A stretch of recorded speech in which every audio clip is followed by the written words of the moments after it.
It started with glitter and cupcakes. A party flyer passed to every child in the class, except mine. My daughter came home quiet that day, not upset, not angry, just empty. Her little hands clutched a crumpled drawing she never showed anyone. I asked how school was. She said, "Fine," but her voice cracked, and when I checked her bag later that night, I found the party flyer she never received, along with something else, a tiny piece of paper shoved at the bottom. A message scribbled in shaky handwriting, "Don't tell anyone what you saw." That's when I knew this wasn't about a birthday. This was about a secret, one my daughter was never supposed to witness. I waited 2 days. I said nothing. Then the principal called, crying, not apologizing, crying. She told me there had been a misunderstanding, but her voice trembled. Her guilt bled through every word. And suddenly I understood. The party was just a distraction. Someone was hiding something, and they thought leaving out a quiet little girl would keep it buried. They were wrong, because now I knew too. And I don't keep secrets when it comes to my daughter. That night, I sat on the edge of Emma's bed long after she'd fallen asleep, her tiny body curled under a blanket decorated with cartoon clouds, clutching the stuffed rabbit she's had since she was 3. But even in sleep, her brows were furrowed, her lips twitching from whatever nightmare had planted itself in her gentle mind. I ran a hand through her soft hair, trying to calm my own racing thoughts. That drawing, that god-awful drawing I'd found buried deep in her backpack, still sat on the kitchen table like a silent scream. A happy party sketched in crayon, colorful balloons, smiling kids, and Emma, drawn off to the side behind a tree, watching, alone, no smile, no color, just black around her eyes. Something had happened. The next morning, Emma was quiet, too quiet. She picked at her toast like it was made of rubber, her eyes distant, dull. "Emma," I asked softly, "why didn't you go to the class party?" Her hand stopped moving. Slowly she looked up. "Because I wasn't supposed to," she said. My heart stuttered. "What do you mean?" Her voice dropped to a whisper. "Mr. Harvey said I had to stay behind," he said. "It's better if I didn't tell anyone why." The spoon in my hand dropped into the sink with a clang. Mr. Harvey, the assistant teacher everyone liked, always helpful, always too friendly. My breath caught. I knelt beside her. "Did he hurt you?" Emma hesitated, then shook her head quickly, but I wasn't convinced. Her eyes said more than her lips ever could. I tried to stay calm. But something inside me had cracked. That same afternoon, a message pinged on my phone. Unexpected. It was from Lauren, a mom from Emma's class I barely spoke to. "Hey, has Emma been okay lately? Sophie's been saying weird things about the class party. She said something happened with Mr. Harvey, and Emma saw it. I called her instantly. We met at a quiet cafe away from the school." Lauren's hands trembled around her coffee cup. "Sophie's not sleeping," she admitted. "She said Emma saw Mr. Harvey taking pictures of someone in the cloakroom. She said he made them promise not to talk." My stomach turned. "What kind of pictures?" I asked, already afraid of the answer. She looked down. She wouldn't say. Back at home, I held Emma close and told her gently, "I know you saw something, and it's not your fault, but if you don't tell me, I can't help." Tears spilled down her cheeks as she whispered, "He told me that if I said anything, I'd never come back to school. He said everyone would be mad at me." My throat closed. "No one will be mad at you, sweetheart. I promise, but I need to know." She leaned in. "He took pictures of Rachel. In the closet, she was crying." My blood froze. The next morning, I walked straight into the principal's office without an appointment. I was done being polite. She looked startled when she saw me, her eyes red and tired. "Mrs. Carter," she started, "I was going to call you." I sat down, heart pounding. "You better start talking, because something is very, very wrong in that classroom." She looked like she might shatter right there. "Mr. Harvey organized the party himself," she admitted. "We found out after he left Emma off the list. When I asked him why, he said she was disruptive." My fists clenched. "She's 6. She's not disruptive. She saw something she wasn't supposed to." Then slowly, she reached into her drawer and slid over a small envelope. "Someone found this behind the gym." she said. It's bad. Inside were a handful of photos, blurry, dark, but chilling, kids in the classroom. Some looked confused, others afraid, and then Emma, standing alone by the lockers, eyes wide with fear, staring directly at the camera. I couldn't breathe. He's been suspended. The authorities are involved. But I'm so sorry. I should have seen it sooner. No. I said through gritted teeth, you should have protected them, not the party, not the teacher, the children. I stormed out of the school with one thought in my head. They tried to silence my daughter. They thought leaving her out would shut her up. They underestimated her, and they really underestimated me, because now I was done playing quiet. I was going to burn the whole truth wide open. The next few days blurred into a haze of meetings, questions, and quiet rage. Emma clung to me more than ever, her small hands always finding mine, her voice barely rising above a whisper. She hadn't gone back to school, not since the envelope, not since the truth had started to claw its way out from behind the perfect PTA smiles and classroom decorations. But even as the investigation began, even as the principal's voice cracked during the emergency parent assembly, I knew something wasn't right. Too many people were still far too quiet. I sat by the window, watching rain streak the glass while Emma colored beside me, her crayons scraping softly on paper. "Mommy," she said after a long silence, "am I in trouble?" I looked at her, startled. "Of course not, baby. Why would you think that?" She frowned, her crayon freezing mid-line. "Because Mr. Harvey said, bad kids ruin good things. He said I made the party sad." I felt my chest tighten like a vice. "You didn't do anything wrong." I told her firmly, "You were brave, and telling the truth never makes you bad." That night I called Lauren again. "I don't think this stops at Mr. Harvey," I said, her breath caught. "What do you mean?" I hesitated, fingers tightening on the phone, the envelope, those photos. Someone dropped them off anonymously. Why not just report him directly? Why leave it to me to find them? There was silence on the line before she whispered, "You think someone inside the school knew?" I nodded, though she couldn't see, or worse, helped him. I started digging. Emma's school had always been presented as pristine, strict, structured, almost too perfect. I logged into the PTA forums, reading old threads. I looked up staff records, disciplinary logs, even old yearbooks, and then I found it. A forum post from 2 years ago. Why did MS Daniela suddenly leave mid-semester? No one had answered. But the original poster had mentioned something strange. A child who stopped coming to school around the same time. A girl named Layla. I messaged her. No response. But 3 hours later, I got an email. I was told never to talk about that again. But if your daughter saw what I think she saw, we need to talk tomorrow, in person. The next morning, I left Emma with my sister and drove across town to a run-down coffee shop. Daniela looked nothing like the cheerful art teacher I remembered. Her eyes were sunken, her posture tense, as though she still expected someone to drag her back into silence. She didn't waste time. "Mr. Harvey wasn't the first," she said, voice brittle. "There was someone before him, a janitor named Rick Mason. He was caught with photos. They made it go away, told the parents it was a mistake, paid them off. The girl was withdrawn from school. I tried to speak up. I was given a severance and a recommendation letter if I stayed quiet. I felt cold, so they covered it up. They always do," she replied. "They care more about their reputation than the kids. Mr. Harvey worked at the same district where Mason did. They were friends. Check the hiring records." And so I did. It took some digging, some late night hacking into old staff newsletters, but there it was, a photo from 5 years ago. Mason and Harvey at a district training event, standing side by side. This wasn't an accident. It was a pattern, a chain. I went straight to the district superintendent. Her office smelled like lemon cleaner and politics.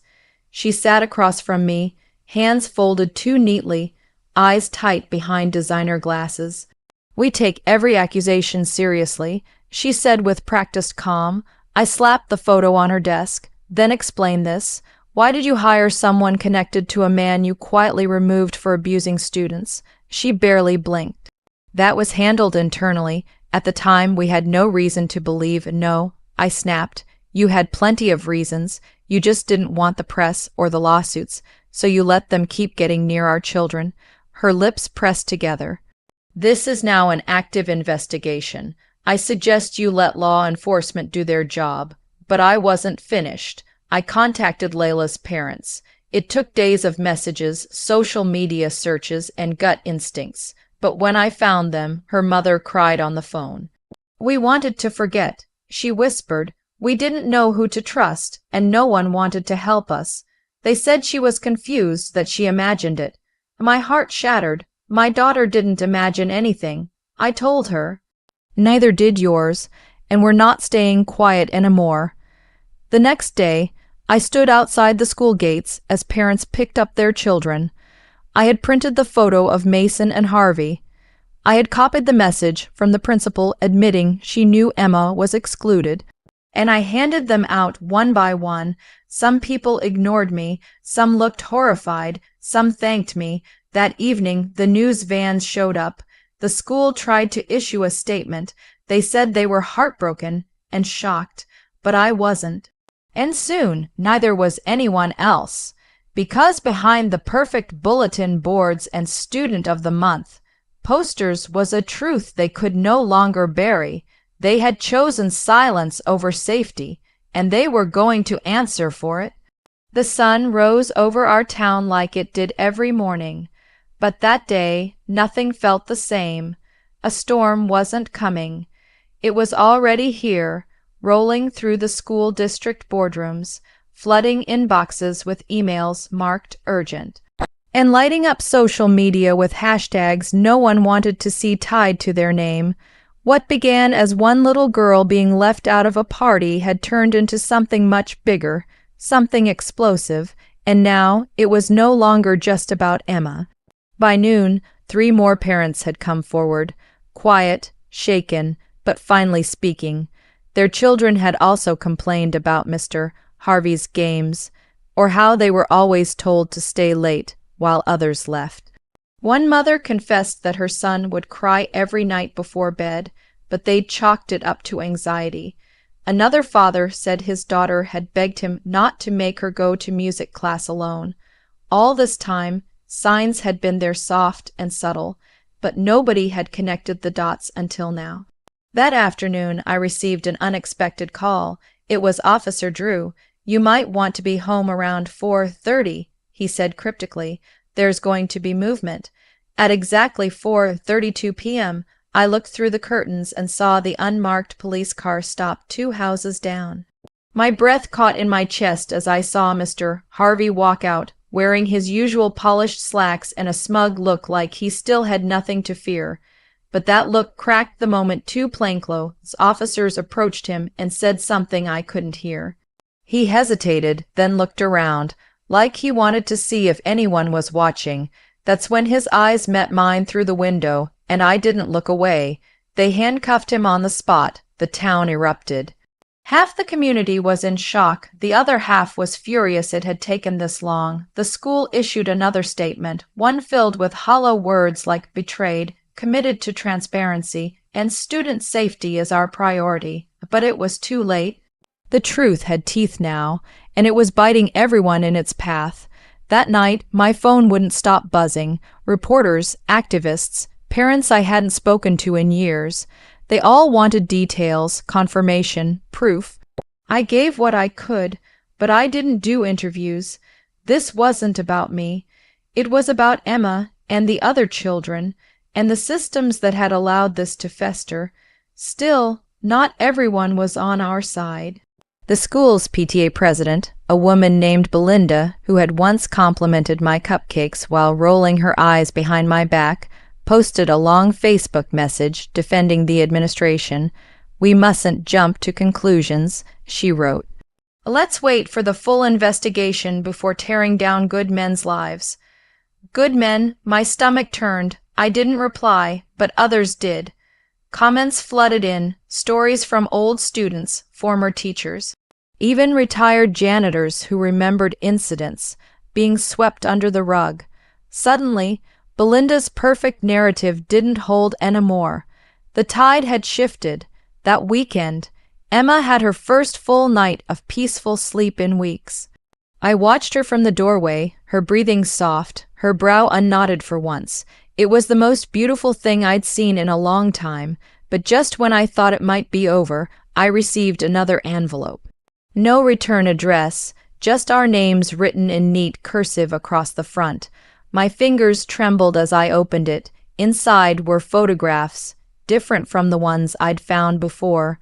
These were older, blurred, clearly taken from security footage. One showed Mr. Harvey walking down the hallway with another man. The man wasn't Caleb Harvey. It was the superintendent. My heart dropped. On the back of the last photo, a single sentence was written in red ink. "This goes deeper than you think." I sat in silence, the weight of it crashing down on me. I thought I had pulled the roots of this evil out of the ground, but it was clear now I'd only trimmed the branches. Emma walked in, rubbing her eyes. "Mommy, are you okay?" I folded the photos and smiled through the ache. "Yeah, baby, Mom is just thinking." But inside, I was already planning my next move, because the man I'd trusted to fix this, the one who had promised me change, was in the pictures too. And I couldn't stay silent, not now, not ever again. I didn't sleep that night. The photos sat on the kitchen table, mocking me under the dim glow of the overhead light. I kept staring at the superintendent's face, captured mid-smile as he shook Mr. Harvey's hand in that grainy security shot. It was supposed to mean nothing, just a moment between colleagues, but now I saw it differently. It looked like a deal, like an understanding, like complicity. I wanted to believe the problem ended with one man. I wanted to believe that Mr. Harvey was the sickness, and everything else could heal after he was removed. But those pictures told a different story, a much darker one. The next morning, I dropped Emma off at school like nothing was wrong. Her teacher gave me a polite nod, but avoided eye contact. The tension was thick, like everyone knew something was unraveling, and no one wanted to be near it when it snapped. As soon as I got home, I called Officer Drew again. "There's something you need to see," I said, trying to keep my voice steady. He agreed to meet me at the station in an hour. I brought the envelope, the original photos, and the note. When I laid it out on the desk in front of him, he leaned back in his chair and let out a slow breath. "Where did this come from?" he asked. "No idea. No return address. It was in my mailbox this morning." He studied the grainy photos, flipping through them slowly, like each one added a new weight to his already tired eyes. "This changes things," he muttered. "You think the superintendent knew?" I asked. I already knew the answer. I just needed someone else to say it out loud. "I think we have to assume he did. And if that's true, this isn't just a misconduct case. It's a cover-up." I felt my stomach twist. This meant more meetings, more press, more fear, but worse, it meant more kids had probably been hurt, and not just by Mr. Harvey, but by a system built to protect people like him. I asked the question I'd been holding back. "What do we do now?" Drew didn't answer right away. Instead, he picked up the phone and called someone. "We need to loop in the DA," he said quietly, "and maybe internal affairs." That was the moment I realized how far this could go. This wasn't about Emma anymore. Or me. This was going to blow the roof off the entire school district and the town. Within 48 hours, news broke that the investigation had expanded. The local paper published a headline that sent chills down my spine. "Superintendent linked to ongoing school scandal. More accusations surface." I was sitting in my car outside the grocery store when I saw the article on my phone. I didn't even realize I was shaking until my hands dropped the screen and it fell into the passenger seat. People started recognizing me in public. Some looked away quickly, as if making eye contact would drag them into the storm. Others offered quiet support, a pat on the shoulder, a whispered thank you. At the pharmacy, a note left on my windshield that read, "We believe you." But with the support came pushback. Anonymous messages started flooding my inbox. Why are you trying to ruin lives? Just because your kid didn't get invited doesn't mean you burn everything down. You'll regret this.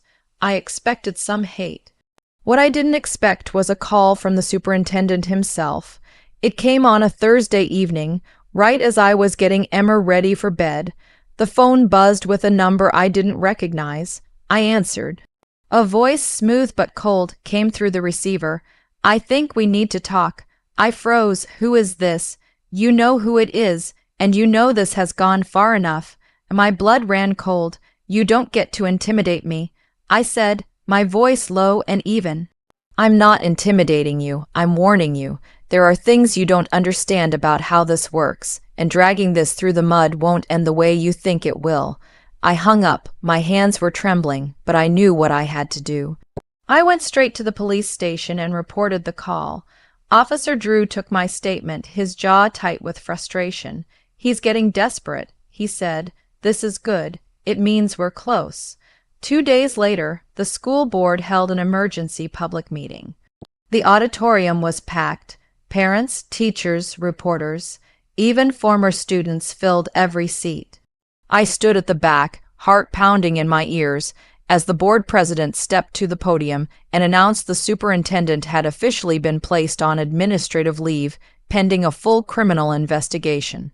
The crowd erupted, some cheered, others shouted, but the one sound I heard clearest was Emma's voice whispering beside me, "Did we win, Mommy?" I kneeled down, held her small hands in mine, and said, "We're getting there, baby, we're getting there." But deep down, I knew this wasn't a victory. Not yet. This was the part of the movie where the villain's mask came off, but the real battle was just beginning. The air felt different after the superintendent's suspension. The tension that had once clung to the hallways of the school and crept into community meetings was still there, but it had shifted, less like a fog of fear and more like a held breath waiting to be released. People weren't whispering anymore. They were watching, waiting. The parents who once scoffed at me in the grocery store now gave hesitant smiles. The teachers who used to avoid me in the drop, offline, now gave small nods of acknowledgement. My truth was out, and that meant everyone else had to reckon with theirs. The Monday after the emergency board meeting, I walked Emma to school. Her small hand gripped mine a little tighter than usual. "Will people be mad at you today?" she asked quietly. I paused, kneeling to meet her eyes. "Maybe," I said honestly, "but sometimes the right thing makes people uncomfortable. That doesn't mean it's wrong." She didn't fully understand, but she smiled anyway. She was proud of me, even if the world wasn't. Inside the school, things looked normal, but under the surface, everything had changed. There were new faces in administration. Interim leadership brought in to steady the chaos. Mr. Harvey's classroom remained locked and empty. The door had been papered over, as if erasing him physically could wipe away what had happened, but it didn't, not really. I had been called in for yet another meeting, this time with 2 representatives from the school district's ethics committee and a child psychologist from a neighboring county. Their goal was to conduct a full safety review and student welfare assessment. They wanted to interview parents, staff, and children. They wanted to understand how deep the rot really went. I sat in the room, back straight, trying not to seem exhausted. One of the representatives, a stern woman with a tight bun and a voice like chalk, kept using words like systemic failures and blind oversight. I nodded through most of it. I'd said my piece. Now I just needed them to do something with it. When it was my turn to speak, I only said one thing: "You can't fix this with silence." That afternoon, Emma came home with a flyer. A new initiative, Voices of the Students, a platform for kids to anonymously share experiences, concerns, or fears with school counselors. It felt like a small victory, not enough, but a start. At dinner, Emma seemed lighter. "We did something good," she said between bites of pasta. I reached across the table and squeezed her hand. The peace didn't last long. The next day, I received a message from a woman named Alicia. Her son, Jordan, was in the same grade as Emma. She wanted to meet. She didn't want to talk over the phone. Something about her voice trembled when she spoke, and I agreed to coffee that evening. She arrived late, eyes darting behind her, as if she expected someone to follow her in. She sat across from me and exhaled like she'd been holding her breath for weeks, and then she told me her story. Jordan hadn't been acting like himself, withdrawn, anxious, refusing to go to school. Alicia thought it was bullying, maybe even anxiety. But then, late one night, she'd found his sketchpad, pages and pages of dark drawings. One showed a man behind a desk yelling. Another, far more disturbing, depicted a figure crying inside a classroom while shadows loomed from all directions. Alicia had asked Jordan about the drawings. He denied everything, but then he whispered, "Mom, what if I say something and they make you leave too?" She broke down in the cafe, right there in front of strangers. And I realized this wasn't just about Emma or Jordan. There were more. Children who hadn't spoken, parents who hadn't been believed, or worse, parents who didn't want to believe. We decided that night to organize a gathering, a safe space for other parents to come forward. Not a protest, not a media stunt, just a meeting, a place for the truth to land without judgment. We held it in the community center the following week. I expected 5 or 6 people, maybe 10, but over 30 showed up.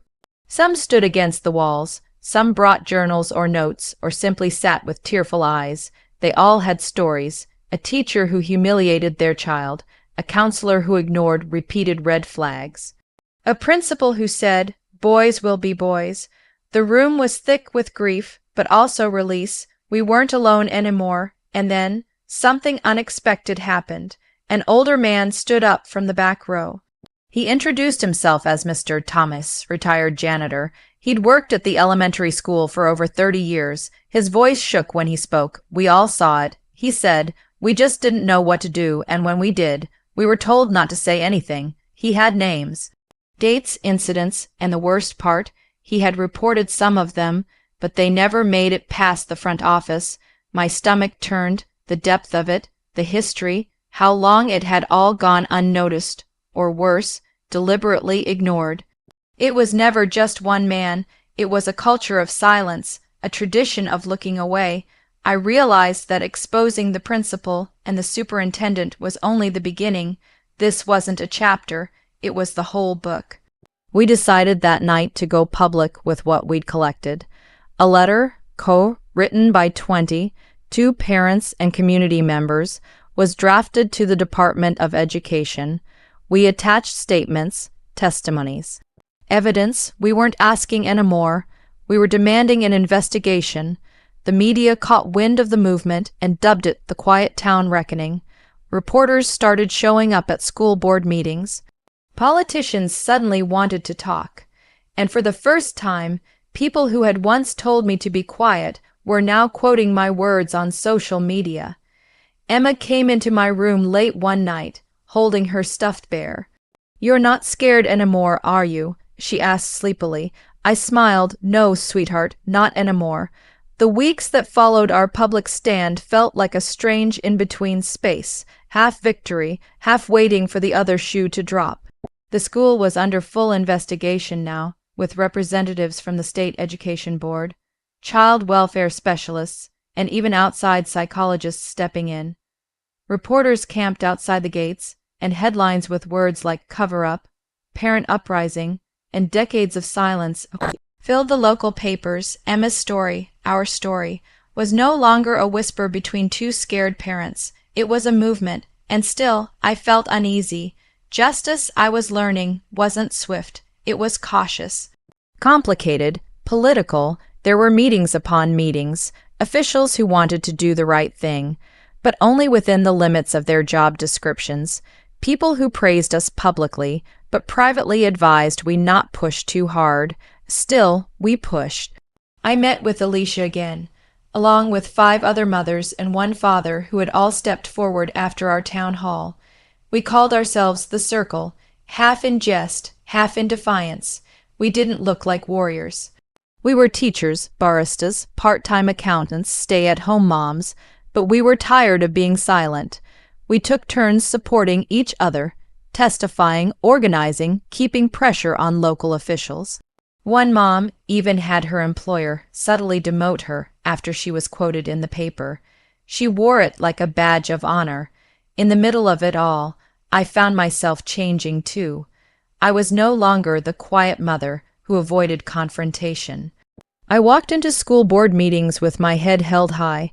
I learned how to read policy reports. I asked hard questions, and I taught Emma what that looked like.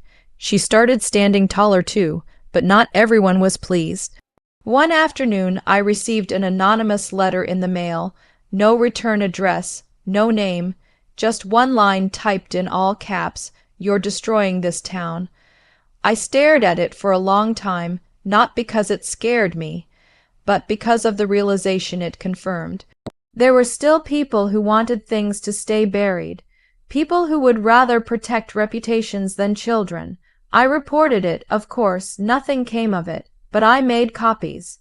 I kept them in a folder with all the other evidence. A timeline of how far we'd come, and how far we still had to go. The next shift came at the school itself. Emma came home one day with a letter, this one official. A new counselor had been appointed, and each child was being scheduled for a wellness session. No opt-out allowed. I felt something in me loosen. This was it, the beginning of change. I asked Emma how she felt about it, and she shrugged. They said I don't have to talk about the party if I don't want to, she said, drawing circles on the table with her finger.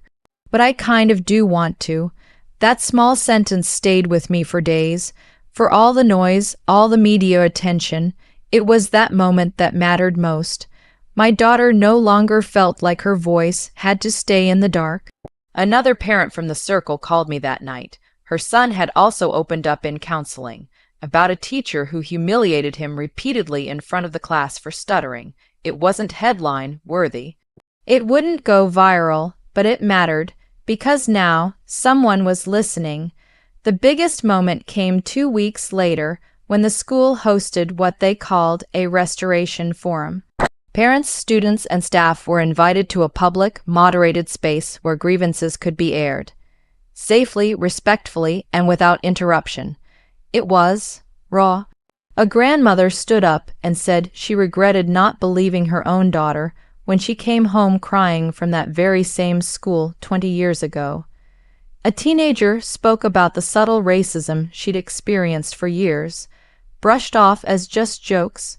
A retired teacher admitted that he'd seen bullying by colleagues and stayed silent out of fear of losing his job. By the end of the night, no one was untouched. There was no going back. Emma sat beside me the whole time, her small hand gripping mine. She didn't say anything, but her eyes were wide, absorbing everything. I didn't know grown-ups could cry like that. She whispered on the way home, "Sometimes crying is the bravest thing we do," I told her. Of course, there were still holdouts. Some parents pulled their kids from the school. Some community members accused us of ruining reputations over childish misunderstandings.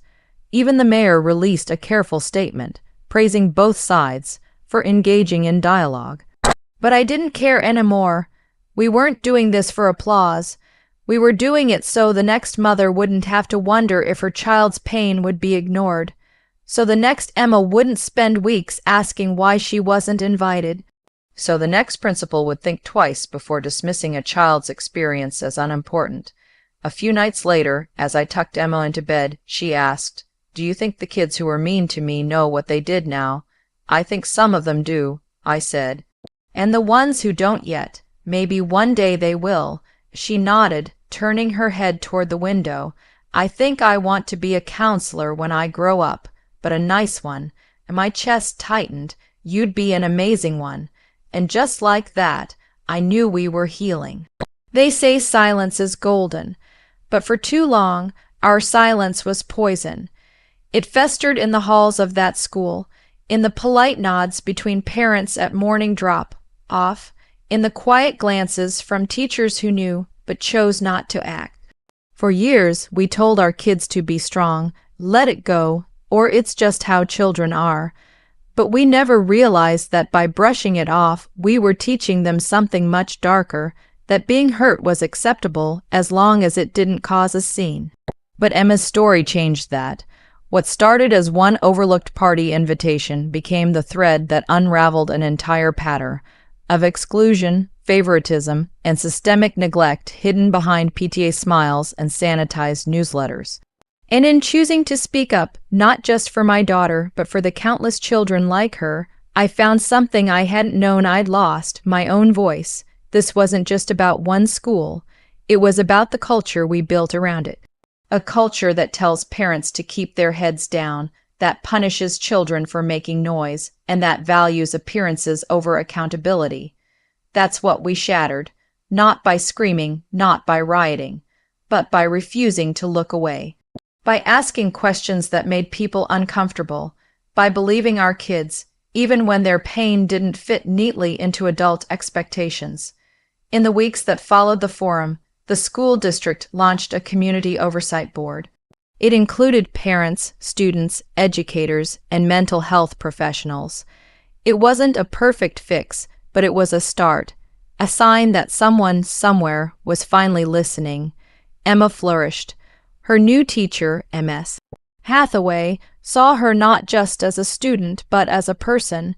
She encouraged Emma's creativity, celebrated her thoughtfulness, and gave her back the confidence that had been chipped away piece by piece. One evening, as we sat side by side painting in the living room, Emma said softly, "You know what, Mom? I'm glad they didn't invite me. If they had, none of this would have happened." I paused, brush in midair, her words sinking in deeper than I expected. She was right. Sometimes being left out can feel like the end of the world, but sometimes it's the beginning of something far more powerful. And as for me, I didn't return to the quiet version of myself. I joined the oversight board. I began hosting monthly parent meetups to talk about mental health, emotional safety, and how to truly advocate for our children. What started as a scream of pain became a movement of purpose. To anyone listening, any parent sitting in the quiet after your child comes home crying, any teacher wondering if what you saw was really that serious, any principal tempted to dismiss a mother's trembling voice, listen. Because sometimes the smallest hurt hides the deepest truth, and when we dare to uncover it, we don't just protect one child, we change everything. This story didn't end in silence. It ended with a voice. My daughter's, mine, and maybe now yours.